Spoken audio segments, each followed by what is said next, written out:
Hybridisation पढ़ चुके हैं हम लोग, ठीक है ना। तो हाइब्रिडाइजेशन में कॉन्सेप्ट बताया गया था ट्रिक पॉइंट से कि हम संकर्ण कैसे फाइंड आउट करते हैं। ये हम पिछले लाइव वीडियो में कंसर्न में पढ़ चुके हैं, ठीक है ना। तो अभी टाइम का जो मैनेजमेंट नहीं हो पा रहा है उस वजह से अभी लाइव वीडियो नहीं आ रहे हैं, बट कुछ ही वीक्स के बाद लाइव वीडियो दोबारा आने लगेंगे। तब तक हम लोग रिकॉर्डेड वीडियो से लेसन टॉपिक को लेसन को कंटिन्यू रखेंगे, ठीक है ना। तो कोशिश किया जाएगा कि पर डे एक वीडियो इसी टॉपिक से लेसन बाय लेसन आगे मिलते रहें। तो इस वीडियो को ज़्यादा से ज़्यादा आप लोग शेयर करें, आगे बढ़ाएं, ठीक है। तो हम लोगों ने जो इसके पहले जो लाइव स्ट्रीम में पढ़ा था हम लोगों ने, तो संकर्ण के बारे में पढ़ा था। संकर्ण की हम लोगों ने ट्रिक पढ़ी थी। क्या पढ़ी थी? ट्रिक, ठीक है। कि अगर आपको संकर्ण कंसर्न मतलब सोचना है कि संकर्ण कैसे फाइंड आउट होता है, तो इतना सभी स्टूडेंट को शायद पता होगा कि संकर्ण होते कौन कौन से हैं। संकर्ण देखो आपके होते हैं, एक sp संकर्ण होता है, ये हमने बता दिया था। sp2 होता है, ये बता दिया था। sp3 होता है, ये बता दिया था। sp3d होता है, ये आपको पता होना चाहिए। sp3d2 होता है और sp3d3 होता है, ठीक है। तो इतना पहले से नॉलेज होना चाहिए कि ये टाइप के संकर्ण होते हैं। एक पॉइंट आप लोगों को ये ध्यान रखना है कि यहाँ पर एक s एक p ऑर्बिटल है, इसलिए हम ये कह सकते हैं कि यहाँ पर टोटल कितनी ऑर्बिटल्स हैं, तो हम कहेंगे 2 ऑर्बिटल्स। यहाँ 3 ऑर्बिटल्स, यहाँ 4 ऑर्बिटल्स, यहाँ 5 ऑर्बिटल्स, यहाँ 6 ऑर्बिटल्स और यहाँ 7 ऑर्बिटल्स। इतना कंसर्न मतलब इतना नॉलेज होना चाहिए, ठीक है। तो इस पॉइंट को हम याद रखेंगे। इतने टाइप के संकर्ण होते हैं, इनमें इतनी ऑर्बिटल्स पाई जाती है। सबसे इंपॉर्टेंट पॉइंट की ट्रिक्स कैसे काम करती है, तो ट्रिक्स को कैसे फॉलो करना है। तो ट्रिक के लिए कुछ नहीं करना है। अगर आपको संकर्ण फाइंड आउट करना है तो संकर्ण फाइंड आउट करने के लिए आपको बीपी प्लस एलपी वाला कॉन्सेप्ट लगाना है। इतना क्लियर है, ठीक है। बीपी प्लस एलपी का कॉन्सेप्ट लगाना है। बीपी का मतलब फुल फॉर्म, इसका बीपी का मतलब होता है बॉन्ड पेयर, ठीक है ना। अगर बीपी आपको पता करना है कि बीपी क्या होता है, तो बीपी का मतलब इंग्लिश इसका फुल फॉर्म होता है बॉन्ड पेयर, बॉन्ड पेयर, ठीक है। और एलपी का मतलब होता है लॉन पेयर, ठीक है, लॉन पेयर, ठीक है। तो ये तो हो गया आपका ट्रिक का मेन कॉन्सेप्ट कि ये चीज। अगर आपको संकर्ण पता करना है तो संकर्ण के लिए इस पॉइंट को याद रखना पड़ेगा और ये याद रखना पड़ेगा इस टाइप के संकर्ण होते हैं, ठीक है ना, और इतनी ऑर्बिटल्स इसमें होती हैं। अब काम कैसे कर रहा है, मान लो हम लोग कई सारे एग्जाम्पल ले लेते हैं, ठीक है। कई सारे एग्जाम्पल जैसे हम लोगों ने लिए, मान लो एग्जाम्पल यहाँ पर हम लोग ले लेते हैं साइड में, ठीक है। मल्टीपल एग्जाम्पल ले लेते हैं। जैसे हम लोगों ने एक एग्जाम्पल लिया CH4, ठीक है। एक एग्जाम्पल लिया PCl5, एक एग्जाम्पल लिया BF3, ठीक है, BF3, और एक एग्जाम्पल हम लोगों ने लिया मान लो BeCl2, एक एग्जाम्पल लिया NH3, एक एग्जाम्पल लिया H2O, एक एग्जाम्पल लिया PCl3, इस तरीके से एक एग्जाम्पल लिया SF4। तो ऐसे कई सारे एग्जाम्पल हैं जो हम लोग ले सकते हैं। मान लो इन कंपाउंड्स में हमें संकर्ण पता करना है और कुछ भी अभी कॉन्सेप्ट क्लियर नहीं है, तो अगर आपको इस कंपाउंड में का संकर्ण पता करना है कि इन सभी कंपाउंड इनमें कंपाउंड्स में इनमें से कौन सा संकर्ण होगा, तो उसके लिए आप इस ट्रिक का कॉन्सेप्ट को फॉलो कर सकते हैं। अब इस ट्रिक को कैसे यूज करना है, किस तरीके से इसका यूटिलाइजेशन करना है, उस कॉन्सेप्ट को समझ लीजिए। इस ट्रिक को समझने के लिए आप लोगों को नॉलेज किसका होना चाहिए, बॉन्ड पेयर का और लॉन पेयर का।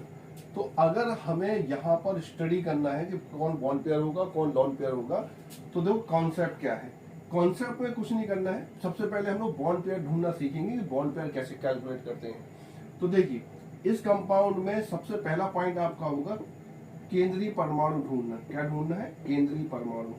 ट्रिक का कॉन्सेप्ट है कि आप केंद्रीय परमाणु यानी सेंटर एटम्स को फाइंड आउट करेंगे हम लोग, ठीक है। अब सेंटर एटम कैसे फाइंड आउट करते हैं ये भी तो सोचना पड़ेगा हम लोगों को।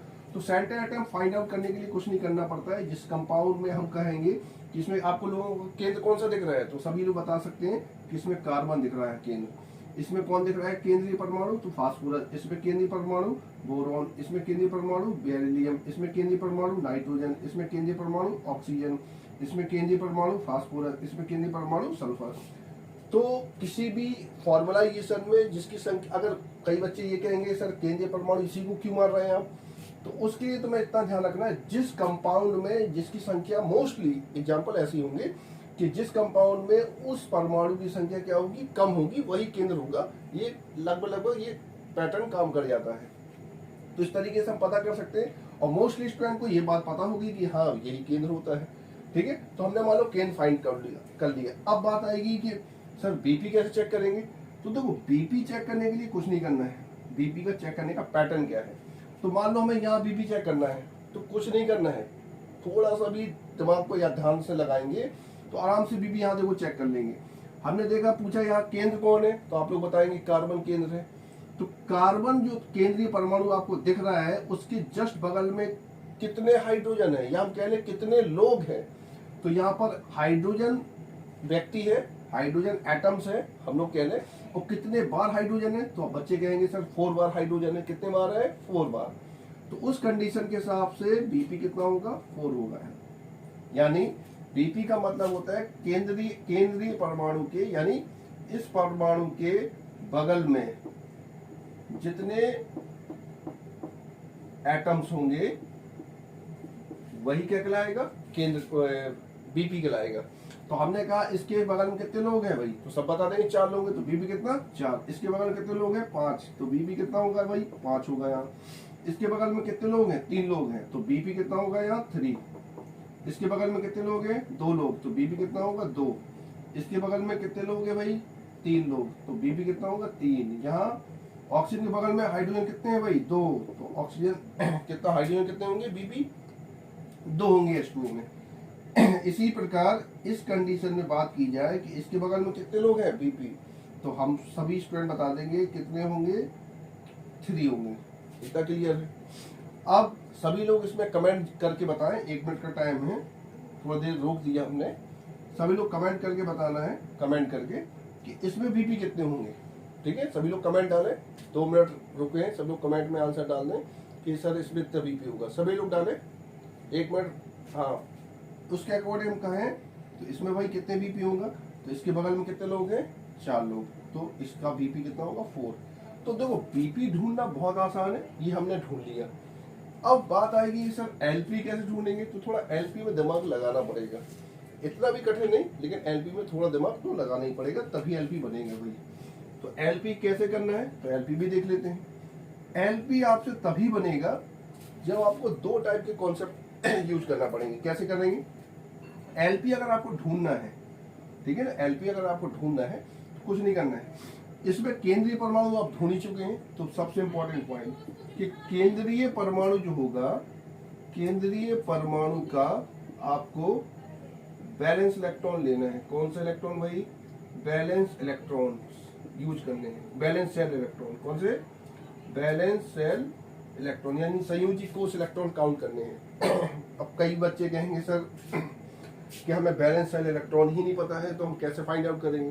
तो देखो भाई, बैलेंस शेल इलेक्ट्रॉन तभी बनेगा जब आपको इलेक्ट्रॉनिक विन्यास आता होगा। अगर इलेक्ट्रॉन विन्यास नहीं आता होगा तो फिर बैलेंस शेल इलेक्ट्रॉन बनना संभव नहीं है। ठीक, तो उसके लिए वही इलेक्ट्रॉन विन्यास सीखना पड़ेगा। पीछे के वीडियोस में आपको इलेक्ट्रॉन विन्यास सिखाए गए, तो उसको आप चेकआउट लगा सकते हैं। अब हम यहाँ पर चेक करके 1-2 एग्जाम्पल को हम बता देते हैं। जैसे कार्बन की हम बैलेंस इलेक्ट्रॉन ढूंढना चाह रहे हैं, तो हम कार्बन का एग्जाम्पल यहाँ बता देते हैं। कार्बन का परमाणु क्रमांक 6 होता है, तो हमने इसके इलेक्ट्रॉन विन्यास किया 2, 4, तो बाहरी कोष में कितने इलेक्ट्रॉन है 4, तो इसके बैलेंस इलेक्ट्रॉन कितने होंगे, बैलेंस इलेक्ट्रॉन यहाँ कितना होगा 4 होगा। इस तरीके से करना है। जैसे और एक आध एग्जाम्पल किए दे रहे भाई, जिससे ये ना रहे कि सर ये तो बनता है, दूसरा कैसे करेंगे। तो फास्फोरस 15 होता है, 15 मतलब 2, 8, 5। ठीक, तो बाहरी कोष में कितने हैं 5, तो बैलेंस इलेक्ट्रॉन कितना होगा भाई, बैलेंस इलेक्ट्रॉन 5 होगा। ठीक है, जैसे बेरिलियम, बेरिलियम का परमाणु क्रमांक भाई कितना होता है 4, तो 2,2, तो बैलेंस इलेक्ट्रॉन कितना होगा 2 होगा। इसी प्रकार नाइट्रोजन की बात करें तो नाइट्रोजन का परमाणु क्रमांक 5, बोरॉन कर लेते हैं। इसके बाद बोरॉन का परमाणु क्रमांक 5 होता है, तो इसका 2, 3, तो बैलेंस इलेक्ट्रॉन कितना होगा 3। इसी प्रकार सभी के हम लोग बैलेंस इलेक्ट्रॉन ढूंढ सकते हैं। ठीक है, बैलेंस इलेक्ट्रॉन का मतलब होता है बाहरी कोष में जितने इलेक्ट्रॉन है उतने बैलेंस इलेक्ट्रॉन। तो आप सभी स्टूडेंट कहेंगे सर हम बैलेंस इलेक्ट्रॉन तो ढूंढ लेंगे, बैलेंस इलेक्ट्रॉन में तो कोई दिक्कत नहीं है। भाई बैलेंस इलेक्ट्रॉन जब तुम ढूंढ लोगे तो बैलेंस इलेक्ट्रॉन ढूंढने के बाद अब सबसे इंपॉर्टेंट पॉइंट ये रहेगा सर एलपी तो फिर भी नहीं पता चल पाया, तो एलपी को कैसे फाइंड आउट करना है। तो देखो अगर आपने बैलेंस इलेक्ट्रॉन ढूंढ लिए केंद्रीय परमाणु की, तो वो तो आपको कर लेना है कि भाई इतना होगा। कैसे होगा वो आपको इलेक्ट्रॉन विन्यास से ही बनेगा। अगर आपको ये इलेक्ट्रॉन विन्यास बनता है तो बाहरी कोष देख लेना है, बाहरी कोष में जितने इलेक्ट्रॉन होंगे वो आपके बैलेंस इलेक्ट्रॉन माने जाएंगे। ठीक, स्टूडेंट कहेंगे सर हमने बैलेंस इलेक्ट्रॉन ढूंढना सीख लिया सर, अब बताइए क्या करना है। एलपी तो अभी भी नहीं ढूंढ पाए, तो अब एलपी कैसे ढूंढना है उसको देख लीजिए।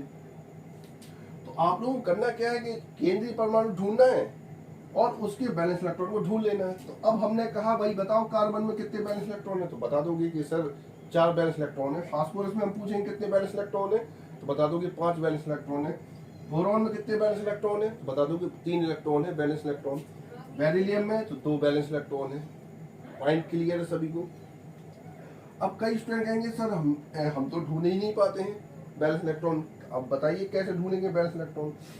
तो उसके लिए तो करना क्या है, बैलेंस इलेक्ट्रॉन के लिए इलेक्ट्रोबैलेंस करना है, बैलेंस इलेक्ट्रॉन ढूंढ लेना है।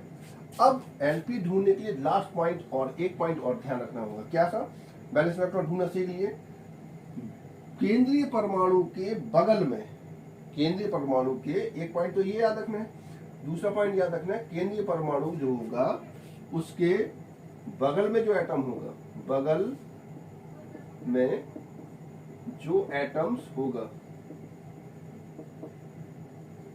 जो एटम्स होगा उसकी संयोजकता यूज करनी है। क्या यूज करनी है, संयोजकता। संयोजकता यानी संयोजकता मतलब बैलेंसी यूज करनी है भाई। अब ये फंस गया सर बैलेंसी नहीं आती है, तो एक चीज याद रखना, बैलेंसी 4 से ज्यादा नहीं आएगी। कितने ज्यादा नहीं आएगी, 4 से ज्यादा बैलेंसी नहीं आएगी, इतना याद रखना। और कोशिश कर के कहा जाए तो हम तुम्हें बता दें सीधे, इतना कंफ्यूज ना होने का अच्छा है कि 2 से ज्यादा ही नहीं आएगी बैलेंसी। कितने ज्यादा बैलेंसी नहीं आएगी, 2 से ज्यादा वाला कोई आएगा ही नहीं। ठीक है, तो या तो एक बैलेंसी वाला बगल में खड़ा होगा या 2 बैलेंसी वाला खड़ा होगा, चाहे वो जैसा भी एग्जाम्पल क्यों ना हो, इतना ध्यान रखना। यानी इतना तुम्हें क्लियर हो गया, या तो 1 बैलेंसी वाला बगल में होगा या 2 बैलेंसी वाला बगल में होगा। अब हमने यहाँ पर देखा हाइड्रोजन क्या है, 1 बैलेंसी रखता है। Cl क्या है, 1 बैलेंसी रखता है। फ्लोरीन क्या है, 1 valency. Cl 1, hydrogen 1, hydrogen 1, Cl 1, F1, कोई दिक्कत ही नहीं है। ठीक है, तो ऑक्सीजन वाला होगा, तो ऑक्सीजन वाला तो इसमें कोई है ही नहीं, तो कोई डाउट ही नहीं है। तो सभी 1 वाले हैं। कितने बैलेंसी वाले हैं, 1 बैलेंसी वाले। इतना क्लियर यहाँ पे। अब जब पता चल गया कि सर बैलेंसी, चलो बैलेंसी ढूंढनी थी हमने, बैलेंसी भी ढूंढ ली, लेकिन सर लॉन पेयर तो फिर भी नहीं पता चला, तो अब लॉन पेयर पता चल जाएगा। लॉन पेयर पता करने के लिए क्या करना है कि हमें देखना है केंद्रीय परमाणु के बैलेंस इलेक्ट्रॉन कितने हैं, तो बता दोगे सर बैलेंस इलेक्ट्रॉन तो इसमें 4 हैं। कितने हैं, तो बता दोगे ना बैलेंस इलेक्ट्रॉन कितने हैं सर, 4। अब हमने कहा बगल में कौन है, हाइड्रोजन है भाई, तो हाइड्रोजन की बैलेंसी कितनी होती है, 1। और कितने हाइड्रोजन है, 4 हाइड्रोजन है। कितने हैं, 4। तो बैलेंस इलेक्ट्रॉन 4 है और बगल में मांगने वाले व्यक्ति भी कितने हैं, 4।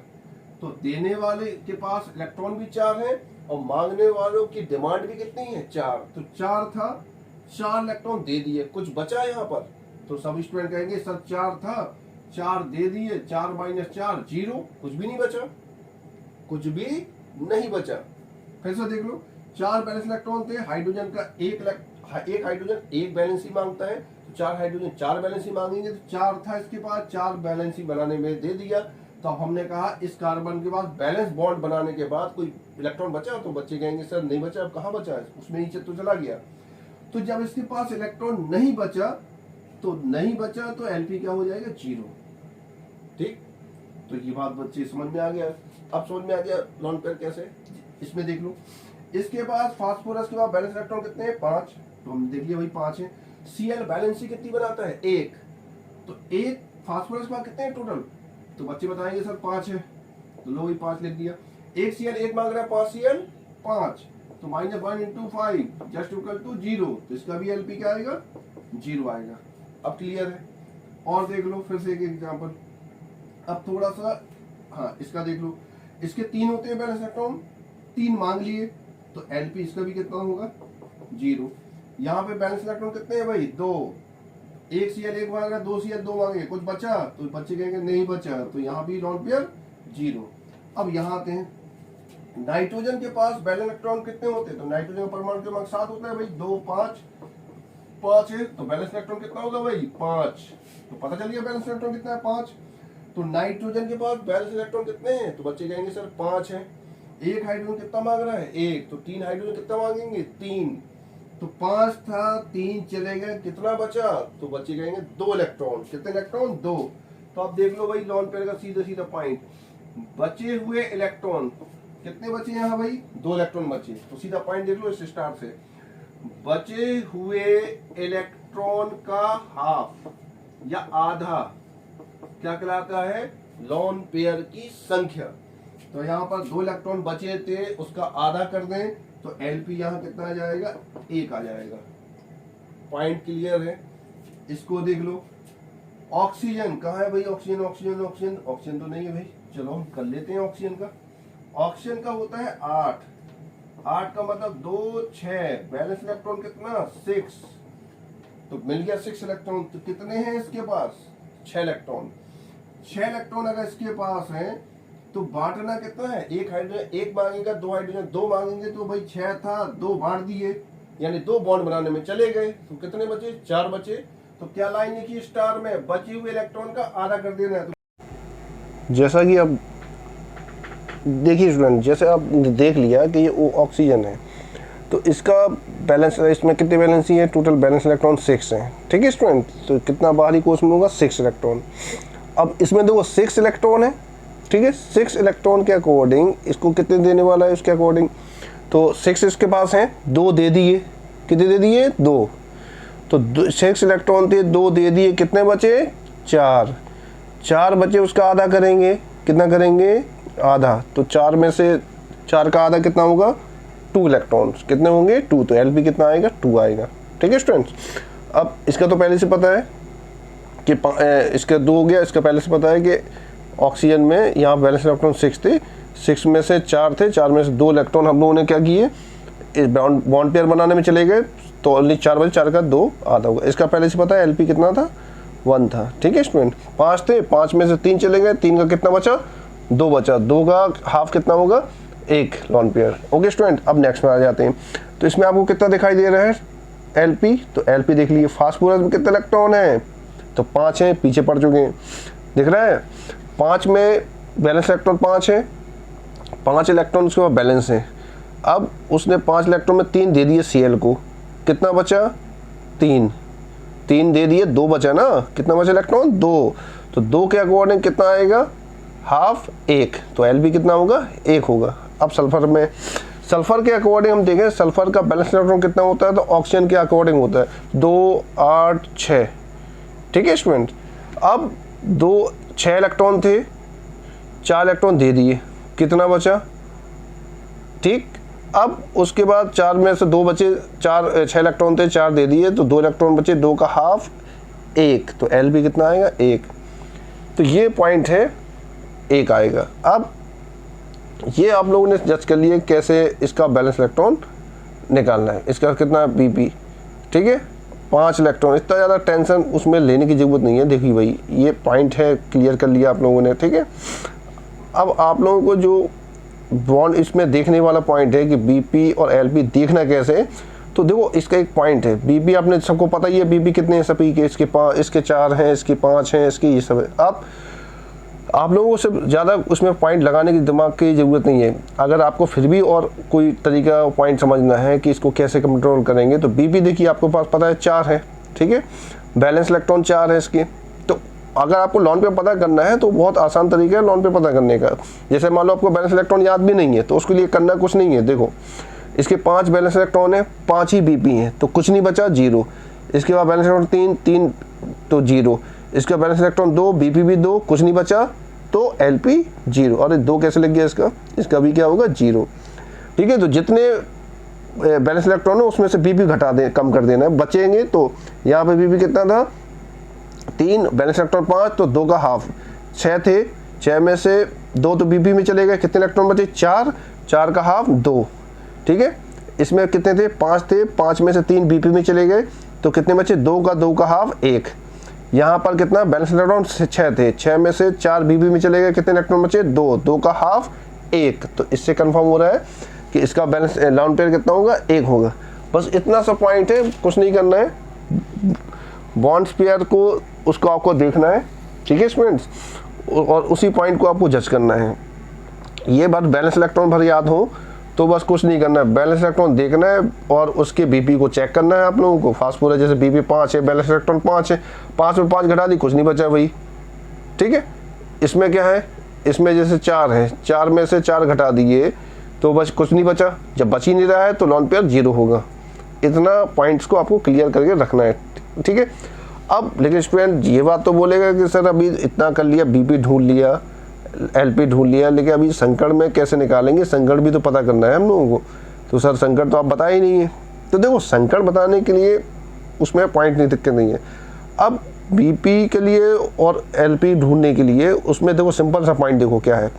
आपको अगर बीपी पता चल गया, एलपी पता चल गया, तो उसके लिए फिर करना क्या है कि इसमें भाई कैसे पता करेंगे, तो ट्रिक के द्वारा, ये ट्रिक लिखी है ना बीपी प्लस एलपी, ये पॉइंट से ही हम लोग जज कर लेंगे कि इसमें कितना संकरण होगा, ठीक है। तब स्टूडेंट कहेंगे सर पता कैसे करना है, क्या करना है, कैसे करेंगे। तो उसके लिए देखो पता करने के लिए कुछ नहीं, आप लोगों को बीपी प्लस एलपी ट्रिक दिख रही है सामने, ठीक। बीपी एलपी ढूंढना सीख ही लिया, तो अब करते 1 2 3 कॉन्सेप्ट से। भाई गिनती तो गिनना आती है ना, तो अब देखिए इसमें टोटल करो कितना है भाई, कितना आएगा टोटल, भाई देखो 5 है ना, तो 5 टोटल आ रहा है, तो संकट कौन सा होगा, sp3d। इतना क्लियर है। अब इसका टोटल करो कितना है, 4, तो 4 के अकॉर्डिंग देखो कितना है, sp3, तो संकट क्या आएगा, sp3 आएगा, ठीक है।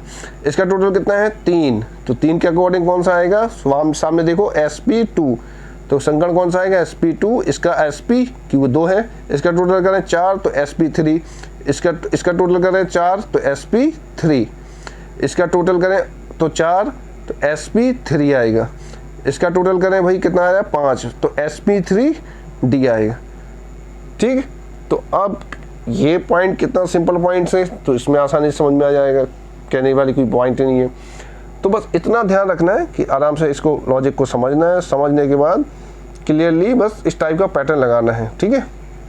और जब ये सब चीज़ें पता चल जाएंगी तो उसमें दिक्कत भी नहीं पड़ेगी कि संकट को कैसे फाइंड आउट करना है। तो ये ट्रिक पॉइंट को इस्तेमाल करके आप लोग आराम से संकट को पता कर सकते हैं, ठीक है। तो लेकिन अब पॉइंट्स ये रहेगा कि इसमें जो संकट निकालने का पॉइंट आएगा उसमें आसानी से ये कॉन्सेप्ट ट्रिक काम करेगी और इजीली पता चल जाएगा। बस आपको बैलेंस इलेक्ट्रॉन पता होना चाहिए और बीपी एलपी का कॉन्सेप्ट क्लियर करना आना चाहिए, तो वो आसानी से आप लोग संकट को फाइंड आउट कर सकते हैं, ठीक है। लेकिन अगर उस पॉइंट को देखें तो उस पॉइंट के अकॉर्डिंग संकट निकालना तो आसान होगा। तो भाई अगर मान लो कोई क्वेश्चन आ गया पेपर में, तो आप क्या करेंगे, तो भाई देख लेते हैं, भाई जैसे क्वेश्चन आया मान लीजिए एग्जाम में, तो मान लेते हैं एग्जाम्पल PCl, ठीक है, PCl नहीं, नया एग्जाम्पल ले लेते हैं PCl5, ठीक है। लेकिन इससे ये तो हो ही चुका है, SF6 ले लेते हैं, क्या ले लेते हैं, SF6। अब SF6 मान लो पेपर में आ गया, तो और अब बच्चे कहेंगे भाई इसमें क्या है, बीपी तो 6 होगा, बगल में सेंटर के बगल में कितना है 6, तो बीपी तो ढूंढ लेंगे। अब इसका एलपी निकालना है, तो भाई हम बैलेंस इलेक्ट्रॉन ढूंढेंगे, तो 2 8 6, बैलेंस इलेक्ट्रॉन कितना 6, बीबी भी कितना है 6, तो कुछ ही नहीं बचा, इसमें नहीं बचा तो एलपी 0 रख देंगे सीधा। अब जब 0 लग गया, टोटल कितना sp3d2, तो ले ये तो संकट हमने पता कर लिया। बहुत सिंपल आंसर था क्वेश्चन, इतना सरल क्वेश्चन था, ठीक है। लेकिन जब पॉइंट दिक्कत ये फंस जाएगी कि अगर मान लो उसने पेपर में संरचना पूछ दिया और या फिर बंद कोण पूछ दिया, क्या पूछ दिया, बंद कोण, तो ये दिक्कत पड़ जाएगी कि भाई अब इसका संरचना और बंद कोण कैसे फाइंड करेंगे, तो फिर वही फंस जाएगा मामला और फिर बंद कोण संरचना को हम लोग बता नहीं पाएंगे।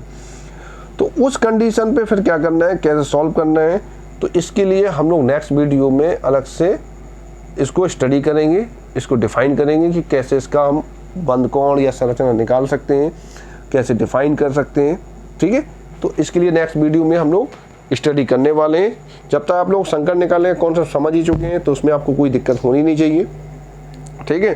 तो नेक्स्ट वीडियो में हम लोग जरूर इसको स्टडी करने वाले हैं, कैसे फाइंड आउट किया जाएगा, कैसे कंप्लीट किया जाएगा। ओके स्टूडेंट्स, तो इसको लेकर एक चीज़ ध्यान रखना है, सभी स्टूडेंट इतना जरूर कर दें कंप्लीट कि इसको कम्प्लीटली ध्यान देकर समझ लें, ठीक है। ये हम नेक्स्ट वीडियो में स्टडी करने वाले हैं। और जो हमने इतना इसको पढ़ाया है, तो आप लोगों की ये ड्यूटी बनती है कि इसको कंप्लीट स्टडी कर लें और एक चीज़ और करें कि भाई इसको लाइक और पॉइंट्स को समझें और इस चीज़ को बताने की कोशिश करें कि कैसे कंप्लीट किया जा रहा है, ठीक है। और इस वीडियो को क्योंकि हमने जब रिकॉर्ड किया इस वीडियो में तो थोड़ा सा ये दिक्कत पड़ गई कि उसका रिकॉर्डिंग की आवाज़ मिस हो गई थी, तो इसलिए इसको फिर से री रिकॉर्ड करके आवाज़ दी गई है, ठीक है। तो थोड़ा बहुत दिक्कत हो तो बता देना। बाकी आपकी जो प्रॉब्लम है तो उसको आप कमेंट बॉक्स में ज़रूर डाल दें, और कि कैसे संकट निकाला है, कि जो डाउट आए उसको ज़रूर बता दें, ठीक है। जो आगे का कुछ वीडियो हिस्सा है तो वो तो रिकॉर्ड रहा है, लेकिन बाद में पिन इन हिल गया होगा तो उसका रिकॉर्डिंग उसमें नहीं हो पाई है। तो अगर कोई दिक्कत आए तो आप लोग कमेंट बॉक्स में डाल दें, उसको बता दिया जाएगा, ठीक है स्टूडेंट्स। तो आप लोगों को सिर्फ इतना करना है कि इस वीडियो को आगे पहुंचाना है। इतनी मेहनत का जो मेहनत की जा रही है तो उसके लिए आप सब्सक्राइब ना करें लेकिन लाइक शेयर जरूर करते रहें, ठीक है ना, जिससे मोटिवेशन मिलता रहे और इसको आगे हम बढ़ाते रहें, ठीक है। हाँ स्टूडेंट, एक चीज़ और, हम लोग टॉपिक बाई टॉपिक एनसीईआरटी का सिलेबस कवर करने वाले हैं। हम लोग ऐसा नहीं करेंगे कि भाई एक टॉपिक पढ़ाया फिर अगले लेसन में पहुँच के कोई न्यू लेसन का एनसीईआरटी का टॉपिक उठा लिया, ऐसा नहीं करने वाले। हम लोग लेसन वाइज लेसन चलेंगे, जो भी लेसन उठाएंगे उसके जितने भी मेन टॉपिक्स हैं, जितने अच्छे पॉइंट्स हैं, वो सारे पॉइंट्स हम लोग डिस्कस करने वाले हैं एक एक लेसन को उठाकर। तो एनसीईआरटी 11 और एनसीईआरटी 12 का कंप्लीट सिलेबस हम लोग यहाँ केमिस्ट्री का कवर करने वाले हैं, ठीक है स्टूडेंट। तो कुछ लाइव स्ट्रीम वीडियो भी डालेंगे। आप लोग कमेंट बॉक्स में अपनी प्रॉब्लम जरूर शेयर करें, आपकी प्रॉब्लम निकल के आएगी तो उसको हम लोग जरूर कंसीडर करेंगे और उसको एक्सप्लेन करेंगे। ओके स्टूडेंट, तो नेक्स्ट वीडियो में मिलते हैं।